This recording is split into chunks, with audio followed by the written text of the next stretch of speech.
ನಾನಿವತ್ತು ಪಾಲಕ್ ಪನ್ನೀರ್ ಮಾಡೋಣ ಅಂತ ಪನ್ನೀರ್ ತೊಗೊಂಡಿದ್ದೀನಿ. ಪಾಲಕ್ ಸೊಪ್ಪನ್ನ ಒಂದೆರಡು ಸತಿ ನೀರಲ್ಲಿ ತೊಳೆದ್ಬಿಟ್ಟು ಈ ಥರ ಬೇಯಿಸ್ಕೋಬೇಕು. ಮಿನಿಟ್ಸ್ ತನಕ ಬೇಯಿಸಿದ್ರೆ ನೀಟಾಗಿ ಚೆನ್ನಾಗಿ ಬರುತ್ತೆ. ಅದಕ್ಕೆ ಬೇಕಾದ ಇಂಗ್ರೀಡಿಯೆಂಟ್ಸ್ ಎಲ್ಲ ತೊಗೊಂಡಿದ್ದೀನಿ. ಪೇಸ್ಟ್ ಮಾಡ್ಕೊಳ್ಳಿ, ಬೆಳ್ಳುಳ್ಳಿ, ಚಕ್ಕೆ, ಏಲಕ್ಕಿ, ಲವಂಗ, ಆಮೇಲೆ ಈರುಳ್ಳಿ, ಟೊಮೊಟೊ ಅದನ್ನೆಲ್ಲ ಹಾಕಬೇಕು. ಆಮೇಲೆ ಒಗ್ಗರಣೆಗೆ ಈರುಳ್ಳಿ, ಮೆಣಸಿನ್ಕಾಯಿ, ಕೊತ್ತಂಬರಿ ಸೊಪ್ಪು ಇಷ್ಟು ತೊಗೊಂಡಿದ್ದೀನಿ. ಎಲ್ಲ ಬನ್ನಿ ಮಾಡೋಣ ಯಾವ ಥರ ಅಂತ ತೋರಿಸ್ತೀನಿ. ಬೆಣ್ಣೆ ಎಷ್ಟು ಹಾಕೋಬೇಕು? 1 ಸ್ಪೂನು ಇಲ್ಲ 2 ಸ್ಪೂನ್. ಫಸ್ಟು ಗೋಡಂಬಿ ಹಾಕ್ಬೇಕಾ? ಗೋಡಂಬಿ, ಚಕ್ಕೆ, ಏಲಕ್ಕಿ, ಲವಂಗ ಹಾಕೊಂಡಿದ್ದೀನಿ. ಶುಂಠಿ ಬೆಳ್ಳುಳ್ಳಿ ಹಾಕೊಳ್ತಾ ಇದ್ದೀನಿ. ಸ್ವಲ್ಪ ಗೋಲ್ಡನ್ ಫ್ರೈ ಕಾಣೋವರೆಗೂ ಹುರ್ಕೋಬೇಕು. ಅದಾದ್ಮೇಲೆ ಸ್ವಲ್ಪ ಈರುಳ್ಳಿ ಹಾಕೊಳ್ತಾ ಇದ್ದೀನಿ.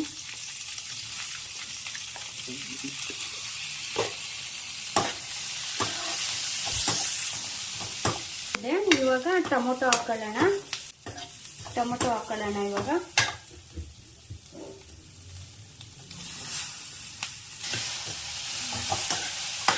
ಇದಕ್ಕೆ ಸ್ವಲ್ಪ ಧನಿಯಾ ಪೌಡ್ರ್ ಹಾಕ್ತಾ ಇದ್ದೀನಿ. ಒಂದು 2 ಸ್ಪೂನ್ ಹಾಕೋಬಹುದು. ಒಂದು 200 ಗ್ರಾಮ್ ತಗೊಂಡಿದ್ದೀನಿ ನಾನು ಪನ್ನೀರು, ಅದಕ್ಕೆ 1-2 ಸ್ಪೂನ್ ಹಾಕೊಂಡಿದ್ದೀನಿ. ಮತ್ತೆ ಖಾರ ಎಷ್ಟು ಬೇಕೋ ಅಷ್ಟು ನೀವು ಮೆಣಸಿನ್ಕಾಯಿ ಹಾಕೊಂಡಿರ್ತೀರಲ್ವ ಒಗ್ಗರಣೆಗೆ, ಅದಕ್ಕೆ ಸ್ವಲ್ಪ 1 ಚಮಚ, ಒಂದು ಹಾಫ್.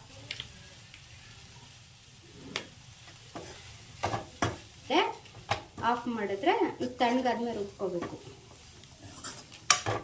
ಸ್ವಲ್ಪ ಬಿಸಿ ಇದೆ.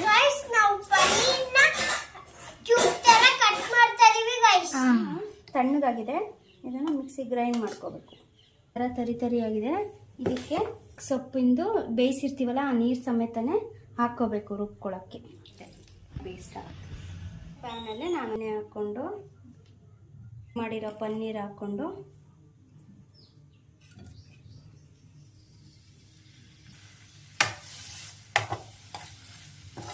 ಇದಕ್ಕೆ ಚುಟ್ಕಿ ಉಪ್ಪು ಹಾಕಬೇಕು.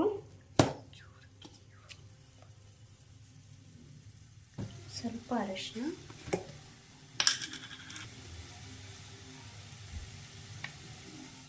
ಇದನ್ನು ಬಾಡಿಸ್ಬೇಕು. ಕ್ಯೂಬ್ ಈ ಥರ ಫ್ರೈ ಮಾಡ್ಕೊಂಡಿದ್ದೀವಿ. ಇವಾಗ ಒಗ್ಗರಣೆ ಹಾಕೊಂಡು ಅದೇ ಪ್ಯಾನ್ಗೆ ಹಾಕೊಂಡಿದ್ದೀನಿ. ಎಣ್ಣೆ ಹಾಕೊಂಡಿದ್ದೀನಿ. ಎಣ್ಣೆ ಎಷ್ಟು? ಎಣ್ಣೆ ಒಂದು 2 ಟೇಬಲ್ ಸ್ಪೂನ್ ಹಾಕೋಬೇಕು. ಮೆಣಸಿನ್ಕಾಯಿ ಹಾಕೊಳ್ತಾ ಇದ್ದೀನಿ.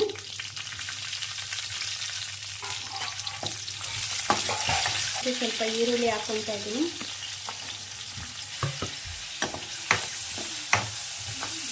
ನೋಡ್ಬಿಟ್ಟು ಹಾಕೊಳ್ಳಿ. ಖಾರದ ಪುಡಿನೂ ಹಾಕೊಂಡಿರ್ತೀವಿ, ಜೊತೆಗೆ ಮೆಣಸಿನ್ಕಾಯಿನೂ ಹಾಕಿರುತ್ತೆ. ಅದು ಸೇರಿಬಿಟ್ಟು ಖಾರ ಜಾಸ್ತಿ ಆಗುತ್ತೆ. ಸೊ ಇವಾಗ ರುಬ್ಬಿರೋದು ಹಾಕ್ಕೊಳ್ಳೋಣ ನಾವು. ಇದನ್ನು ಬಾಡಿಸ್ತಾನೆ ರೆಡಿ.